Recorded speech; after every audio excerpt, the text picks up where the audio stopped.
ایک بار درود پاک پڑھنے کا ثواب۔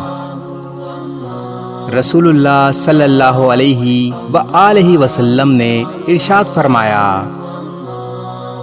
جو شخص مجھ پر ایک بار درود بھیجے گا تو اللہ تعالیٰ اس پر 10 بار درود اور رحمت بھیجے گا،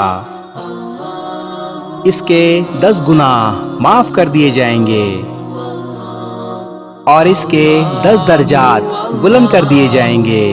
نسائی شریف حدیث نمبر 1298۔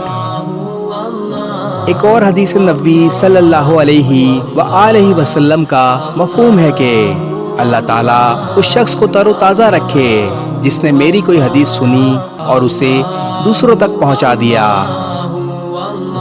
میری آپ تمام دوستوں سے گزارش ہے کہ جتنا ہو سکے درود پاک پڑھ کر اس ویڈیو کو آگے شیئر کریں۔ جزاک اللہ۔